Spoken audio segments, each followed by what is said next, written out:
कहानी की शुरुआत में हम सैंडी नाम की एक 40 साल की औरत को देखते हैं जो कि एक हाउसवाइफ होती है। सैंडी अपने पति और 2 बच्चों के साथ बहुत खुश थी और वो उनसे बहुत प्यार करती थी। फिर एक दिन सैंडी जब अपने बेटे की बर्थडे पार्टी की वीडियो देख रही थी तब उसे पता चलता है कि उसके पति का मॉली नाम की एक औरत के साथ अफेयर चल रहा है। अब ये देखकर वो बहुत दुखी होती है, जिसके बाद वो अपने पति से डिवोर्स लेकर अपने बच्चों के साथ न्यूयॉर्क आ जाती है। अब अपना घर चलाने और एक नई जिंदगी की शुरुआत के लिए सैंडी नौकरी ढूंढने लगती है और इसके साथ ही उसे रहने के लिए एक जगह भी चाहिए थी, जिसके लिए वो एक कैफे में जाती है जहाँ पर उसकी मुलाकात एरम नाम के एक 25 साल के लड़के से होती है। एरम का भी रिसेंटली ब्रेकअप हुआ था और वो दोनों ही अपनी लाइफ में खुशी ढूंढ रहे थे और इसके साथ ही सैंडी भी अपने बच्चों के साथ न्यूयॉर्क की लाइफ में एडजस्ट होने की कोशिश कर रही थी। इसके लिए वो एक सेल्फ डिफेंस की क्लास ज्वाइन करती है जहाँ पर उसकी मुलाकात फिर से एरम से होती है। एरम को ग्रेजुएट होने के बाद भी कोई खास अच्छी नौकरी नहीं मिल रही थी, इसलिए उसे पैसों के लिए वो भी काम करना पड़ रहा था जो करना उसे पसंद नहीं था। तभी उस क्लास की टीचर सैंडी को अपना सारा गुस्सा एरम पर निकालने को कहती है, जिस पर एरम भी अपने पति की हरकतों को याद करके अपना सारा गुस्सा उस पर निकाल देती है।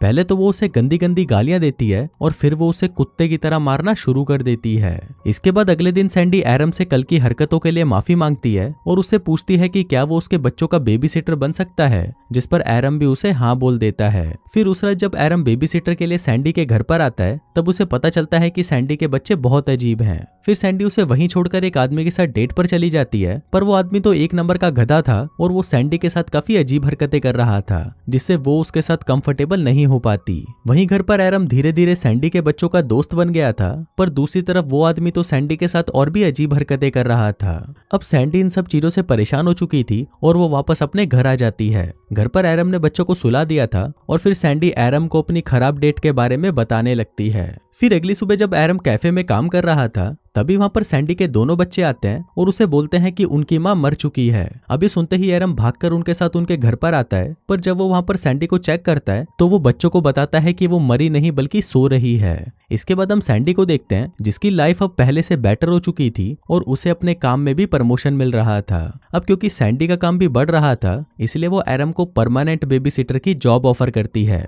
पर उसके इस काम से एरम के मॉम डैड बिल्कुल भी खुश नहीं थे, क्योंकि एरम ने एक अच्छे कॉलेज से ग्रेजुएशन की थी और वो नहीं चाहते थे कि एरम बेबी सिटर वाली जॉब करे। इसलिए उनके कहने पर एरम बेबी सिटिंग के साथ साथ एक बड़ी कंपनी में जॉब भी ढूंढने लगा। अब धीरे धीरे वक्त बीतने लगा और एरम सैंडी और बच्चों के और भी नजदीक आने लगा। वहीं सैंडी के दोस्त भी समझ जाते हैं कि सैंडी अब एरम को पसंद करने लगी है। दूसरी तरफ एरम को भी अब दूसरी लड़कियों में कोई इंटरेस्ट नहीं था और उसे भी सिर्फ सैंडी और उसके बच्चों के साथ ही रहना पसंद था। फिर एक दिन सैंडी एरम को एक फाइटिंग मैच की 2 टिकट्स देती है और उसे कहती है कि तुम अपने दोस्त के साथ ये मैच देखने चले जाना, पर एरम का कोई भी दोस्त नहीं था इसलिए वो सैंडी को ही अपने साथ चलने के लिए पूछता है, जिस पर सैंडी भी उसे हाँ बोल देती है। फिर अगली रात वो दोनों साथ में मैच देखने जाते हैं जहाँ पर सैंडी को भी बहुत मजा आता है। फिर कुछ देर बाद एरम के पास एक आदमी आता है जो कि एक बहुत बड़ी कंपनी का सीईओ था, जहां पर एरम इंटरव्यू देने गया था। फिर उन दोनों की बातों से सैंडी को पता चलता है कि एरम को उस कंपनी में नौकरी मिल गई थी, पर एरम ने बेबी सिटिंग के लिए वो नौकरी छोड़ दी। एरम उसे बताता है कि पहली बार उसे कुछ करने से खुशी मिल रही है और उसे सैंडी और उसके परिवार के साथ रहना बहुत पसंद है। तभी हम देखते हैं कि मैच के दौरान एक बॉक्सर सीधा एरम के ऊपर आकर गिर जाता है, जिससे उसको बहुत चोट लगती है। फिर सैंडी उसे उठाकर अपने घर ले जाती है और उसे आज रात यहीं रुकने को कहती है, पर तभी वहां पर सैंडी का एक्स हस्बैंड आ जाता है और वो सैंडी और बच्चों को एरम के साथ खुश देखकर सैंडी से झगड़ने लगता है। वो उसे कहता है कि सैंडी वापस उसके पास आ जाए। फिर बच्चों को सुलाकर एरम जब वापस बाहर आता है तो वो आदमी एरम को वहां से जाने को कहता है, लेकिन एरम वहीं रुक जाता है और वो सैंडी को उसे अपनी दिल की बात कहने को कहता है। अब सैंडी वो बातें बोल नहीं पा रही थी जो उसने उस सेल्फ डिफेंस की क्लास में बोली थी, पर जब एरम उसी की बातें उसे वापस बोलने लगता है तब सैंडी भी वही बातें बोलना शुरू कर देती है और वो अपने एक्स हस्बैंड को गंदी गंदी गालियां देने लगती है। सैंडी ने अपने हस्बैंड को वो सारी बातें बोल दी थी जो कई सालों से उसके दिल में थी। फिर अपने पति को वहां से भगाने के बाद सैंडी एरम को कहती है कि कल वो उसे अपने साथ डेट पर ले जा रही है। फिर अगले दिन जब एरम अपने दोस्त को बताता है कि वो सैंडी के साथ डेट पर जा रहा है तो उसके दोस्त को ये सुनकर बहुत बुरा लगता है, क्योंकि उसी रात उसका एक स्टेज परफॉर्मेंस था और वो चाहता था कि एरम भी उसे देखने आए। अब एरम अपने दोस्त को नाराज नहीं कर सकता था, इसलिए वो शाम को सैंडी के साथ उसका शो देखने के लिए आता है। फिर शो खत्म होने के बाद वो सैंडी को अपने साथ एक पार्टी में ले जाता है, जहाँ पर वो दोनों एक दूसरे के करीब आने लगते हैं। पर तभी एरम को वहाँ पर उसकी एक्स गर्लफ्रेंड मिलती है और वो उसे कहती है कि वो उसके पास वापस आना चाहती है, पर एरम उसे इग्नोर कर देता है और वापस सैंडी के पास चला जाता है। पार्टी खत्म होने के बाद वो दोनों घर पर आते हैं और साथ में इंटीमेट होने लगते हैं, पर तभी वहाँ पर सैंडी का बेटा उन्हें मजे करते हुए देख लेता है, जिसके बाद अगले दिन एरम खुद ही सैंडी के दोनों बच्चों को उसके और सैंडी के रिलेशनशिप के बारे में बता देता है। दूसरी तरफ सैंडी भी अपने दोस्तों को अपने रिलेशनशिप के बारे में बता देती है कि उसे अपने बच्चों के बेबी सीटर से ही प्यार हो गया। फिर अगले दिन एरम सैंडी को अपने मॉम डैड से मिलवाने के लिए उनके घर लेकर आता है, पर वहाँ पर सैंडी एरम की मॉम की हरकतों से समझ जाती है कि उसकी मॉम को उन दोनों का रिलेशन पसंद नहीं है। पर सैंडी को इससे कोई फर्क नहीं पड़ता, क्योंकि एरम उससे और उसके बच्चों से बहुत प्यार करता था। पर क्योंकि एरम की उम्र सिर्फ 25 साल थी, इसलिए सैंडी के दोस्त उसकी और एरम की रिलेशनशिप का मजाक उड़ाने लगे थे। पर एरम को इस बात से कोई फर्क नहीं पड़ता। लेकिन अब सैंडी को ये लगने लगा था कि वो एरम से बहुत बड़ी है और वो उसकी जिंदगी बर्बाद कर रही है।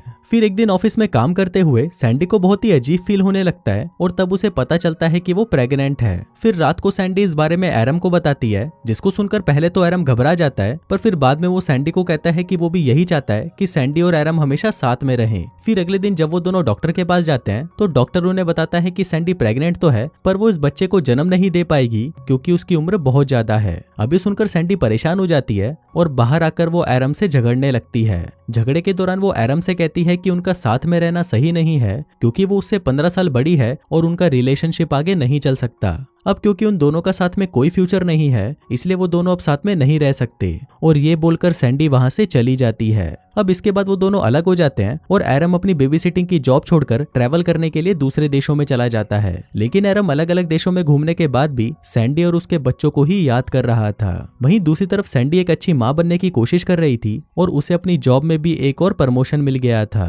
अब ऐसे करते करते 5 साल बीत जाते हैं और सैंडी एक सक्सेसफुल रिपोर्टर बन जाती है, और वहीं एरम दुनिया के अलग अलग देशों में घूमते हुए बच्चों को पढ़ाने लगता है। एरम के साथ काफी लड़कियां रिलेशनशिप में आने की कोशिश करती हैं, पर एरम उन्हें मना कर देता है क्योंकि अब वो अकेले रहना चाहता था। फिर एक दिन हम सैंडी को उसके बच्चों के साथ एक रेस्टोरेंट में देखते हैं। तभी सैंडी की मुलाकात वहां पर एरम से होती है और वो दोनों ही एक दूसरे को देखकर बहुत खुश होते हैं। फिर एरम उसे बताता है कि कुछ सालों पहले बांग्लादेश में उसने एक बच्चे को अडॉप्ट कर लिया था और अब वो दोनों साथ में रहते हैं। फिर जब सैंडी को पता चलता है कि एरम अभी भी सिंगल ही है, तो सैंडी एरम के साथ वापस रिलेशनशिप में आ जाती है और वो दोनों खुशी खुशी साथ रहने लगते हैं। और इसी के साथ ही ये कहानी यहीं खत्म हो जाती है।